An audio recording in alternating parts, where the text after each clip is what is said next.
오늘 잠언 22장에 나타난 말씀을 가지고 세 가지 주제로 말씀을 드리려고 합니다. 가장 첫째는 1절에 나타나는 말씀 보면 많은 재물보다 명예를 택할 것이요 은이나 금보다 은총을 더욱 택할 것이니라. 선택입니다. 선택. 사람은 살아가면서 선택의 기준이 무엇인가 하는 거죠. 보편적인 우리의 삶의 선택의 기준을 크게 두 가지로 이야기를 합니다. 하나는 공리주의 선택이라고 그렇게 이야기합니다. 이 공리주의 선택이라고 하는 것은 사람들이 최대 다수에 대한 거죠. 그래서 최대 다수의 최대 행복, 그것이 공리주의의 기본적인 생각입니다.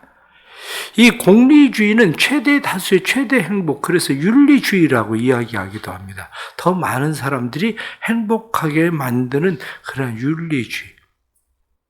또 하나는 의무주의라고 그렇게 이야기합니다. 의무주의는 공리주의의 반대다, 이렇게 말합니다. 공리주의에서 역주행하면 의무주의가 된다. 의무주의가 뭐냐 이렇게 이야기하면 현대법은 기본적으로는 의무주의에 기초를 하고 있습니다. 왜냐하면 살인하지 말라. 큰 이유가 뭐냐? 그건 그냥 간단합니다. 생명을 존중해야 되기 때문에 살인하면 안 된다는 거예요. 이게 의무예요. 그냥 생명 존중에 대한 의무. 그러니까 사형제도를 폐지할 거냐 폐지하지 않을 거냐, 이 문제에 대해서도 지금 얘기하는 의무주의, 생명에 대해서 귀하게 여기면 폐지해야 되는 거죠. 이게 공리주의, 여기에 선택을 두면 최대 다수의 행복을 위해서는 사용시켜야 된다는 거죠.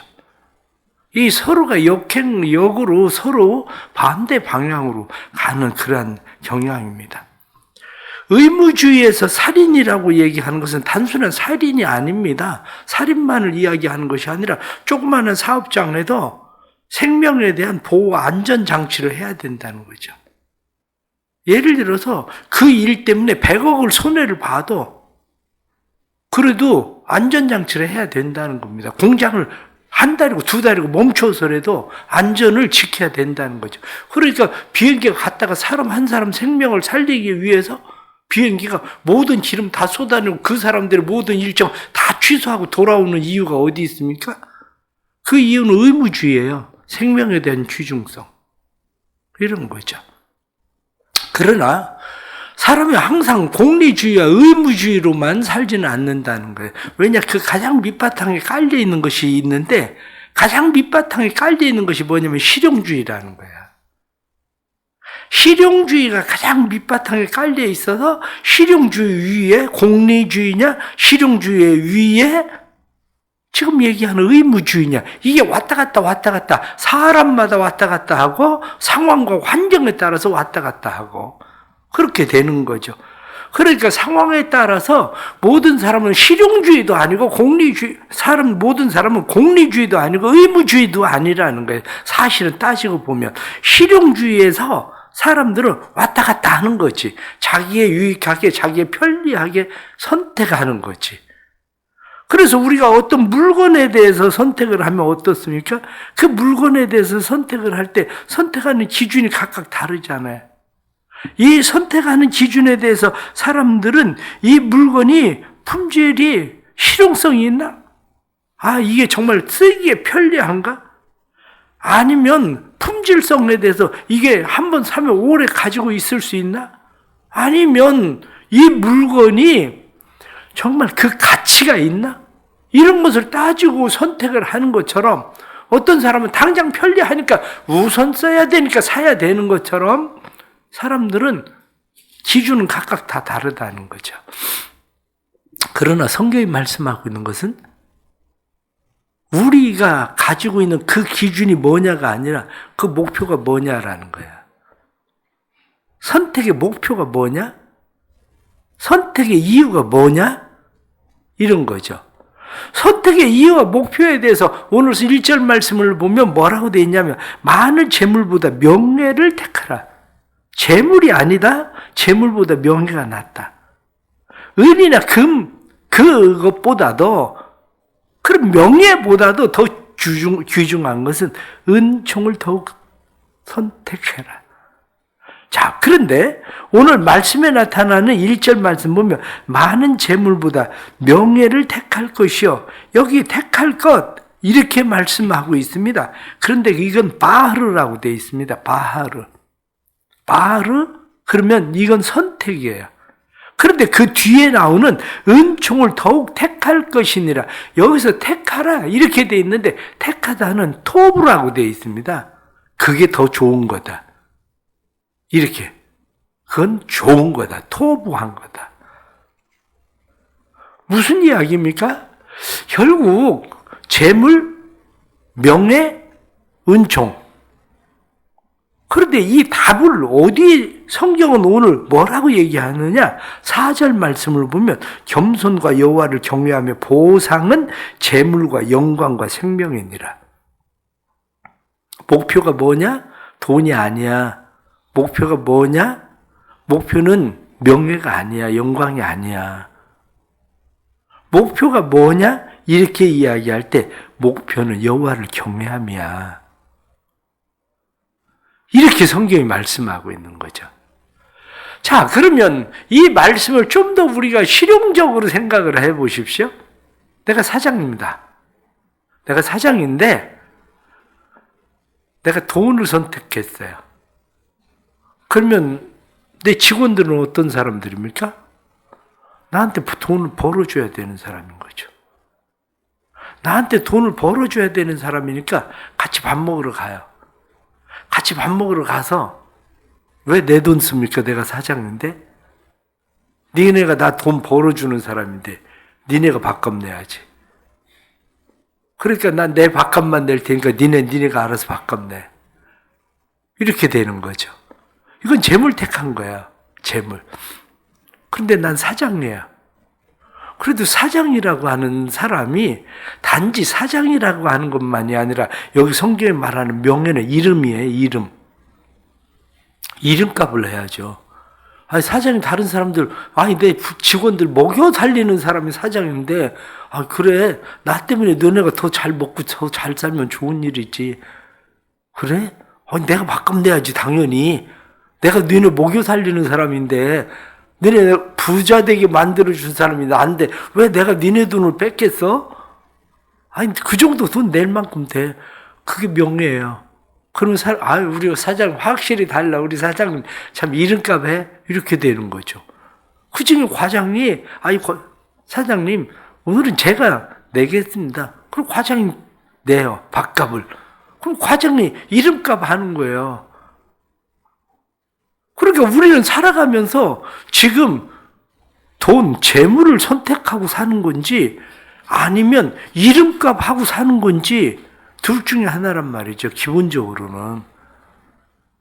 그럼 또 다른 하나는 뭡니까? 어떤 것이 하나님을 경외하는 일이냐 이 문제란 말이에요. 어떤 일이 하나님이 보시기에 토부한 일이냐 선한 일이냐 이거죠. 토부하는 일, 선한 일. 자, 오늘 술 마셨어요. 오늘 술 실컷 마시자. 술값 내가 낼게. 토부합니까? 내가 과장이라고 내가 사장이라고 이름값은 했어요. 토부한 건 아니란 말이지. 이게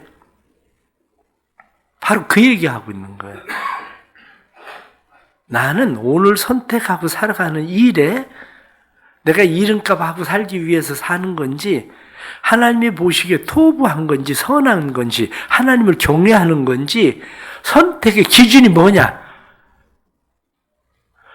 그래서 살아가면서 우리가 이런 성경 잠언의 말씀을 제가 가만히 잠언을 읽으면서 이게 무엇을 우리에게 말씀하려고 하는 건가? 그리고 잠언을 읽어보면 그냥 단순히 그런 얘기가 아니라 성경이 우리에게 말씀하고 있는 것은 선택에 대해서 무엇을 선택할까? 그러면 돈을 선택하고 살아가는 사람, 어떤 사람은 명예를 이름값 하고 살아가는 사람, 어떤 사람은 하나님이 보시기에 선한 일을 택하고 살아가는 사람, 그런 거구나. 바로 이런 거죠. 오늘 또 넘어가서 6절 말씀을 보면 마땅히 행할 길을 아이에게 가르치라. 그리하면 늙어도 그것을 떠나지 아니하리라. 이 말씀이 요즘 많은 사람들이 참 신중하게 생각해야 될 그런 이야기입니다. 말씀입니다. 요즘 많이 사회적으로 등장하는 것이 촉법소년이란 얘기거든요. 촉법. 촉법이라고 하는 것은 뭐냐면 이 촉법은 만으로 10세에서부터 14세까지 아이들에 대해서 이들은 형사 책임의 능력이 없다. 그러니까 형사 책임을 지워서는 안 된다는 거예요. 10세부터 14세까지는. 촉법 소년의 최고 센 법이 뭐냐면 10호 처분이거든요. 이 10호 처분은 소년원에 2년 들어가는 거야. 소년원에 2년 들어가는 거. 그 요즘 문제가 뭐냐면 아이들이 죄를 지어도 난 촉법 소년이야. 그러니까 난 한마디로 교도소 안 가. 이런 거죠. 근데 부모는 어떻습니까? 우리 촉법 소년이니까 니네가 알아서 해. 우리 애한테 책임 지우든지 알아서 해. 그리고 부모가 빠져버려. 그러니까 사람들은 촉법, 이 법에 대해서 나이를 낮춰야 된다. 더 낮춰야 된다. 이런 얘기를 하게 되고 그런 거죠. 그럼 촉법 이렇게 이야기할 때 이 법이 왜 만들어졌습니까? 조금 전에 이야기하던 것처럼 공리주의입니까? 의무주의입니까? 이것이 의무주의에 의해서 어린아이들은 보호해야 된다는 거예요. 어린아이들은 보호해야 되니까 보호해야 된다. 그런데 사람들은 또 다른 공리주의가 강한 사람은 피해보는 사람이 너무 많잖아. 그러니까 더 낮춰서 형을 세게 해야지. 이게 이제 공리주의인 거고. 이런 거죠. 그런데 형을 더 낮추느냐 높이느냐 이 문제가 아니에요. 왜 이 문제가 아니냐면 우리는 우리 스스로를 생각해 보세요. 우리가 사춘기를 겪을 때가 나이가 언제입니까? 난 내 생각에 사춘기가 고등학교 때였던 것 같아요. 사춘기가. 지금 애들은 사춘기가 언제? 초등학교래잖아. 사춘기가. 그러면 부모가 아이들을 가르칠 때 내가 사춘기가 고등학교 때니까 우리 아이가 지금 사춘기를 초등학교 때 사춘기를 겪고 있는데 내가 고등학교 때 사춘기를 겪었다는 생각으로 가르치면 안 되잖아요. 내가 고등학교 때 겪었었던 일을 아이가 지금 4학년인데 겪고 있다면 거기에 맞춰야 되는 거지. 오늘 말씀을 보세요. 마땅히 행할 길을 아이에게 가르치라. 이 길이라고 하는 것이 데레크라고 되어 있습니다. 데레크. 마땅히 행할 길? 이게 마땅히 행할 길이라고 되어 있는데 마땅히 행할 태도, 마땅히 행할 방식 이렇게 되어 있단 말이죠. 태도, 방식, 그가 어떻게 태도를 취해야 되는지 어떤 방식으로 살아가야 되는지에 대해서 가르쳐야 된다는 거죠. 그것을 어렸을 때 나이가 들어서가 아니라 어렸을 때부터 그것을 가르쳐라. 저는 제가 반대하는 것 중에 하나가 나쁜 아이는 없다. 나쁜 부모가 있을 뿐이지. 저는 완전 반대하는 사람입니다. 부모가 나빠서 애들이 나빠지는 거 아닙니다. 애들이 타고나는 성향이 굉장히 중요합니다. 결혼할 때 자녀들 성향 잘 보고 결혼시켜야 돼요. 결혼할 때.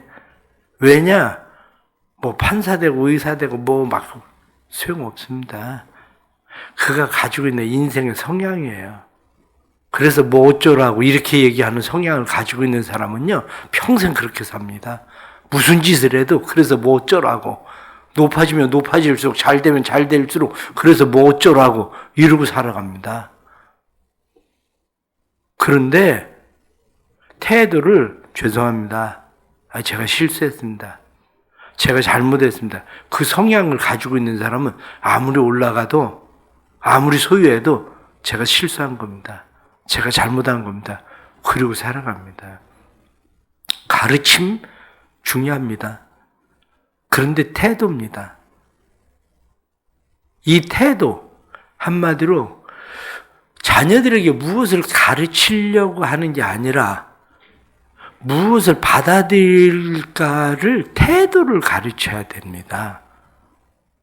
지식적으로 넣어준다고 되는 일이 아닙니다. 태도를 가르쳐야 되는 일이지. 성경이 말씀하고 있는 것은 길, 태도, 방식에 대한 이야기죠.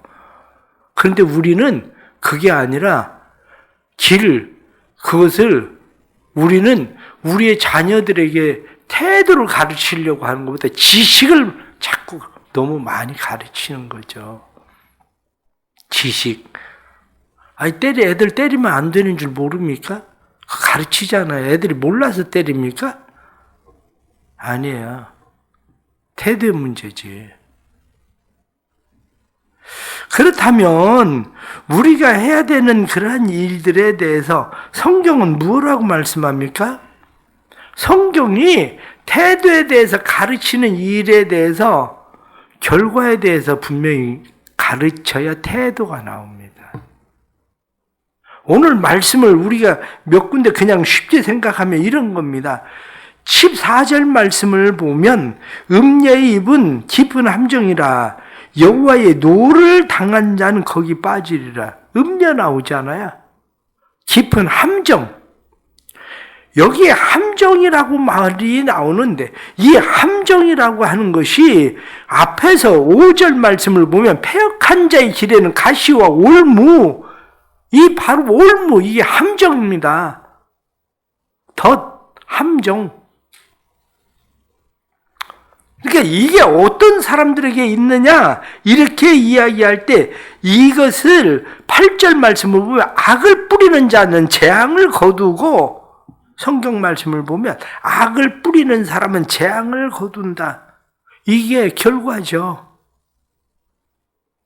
그것뿐만 아니라 뒤에 나타나는 말씀은 앞에 또 뒤에 나타나는 말씀도 보면 뭐라고 되어 있습니까?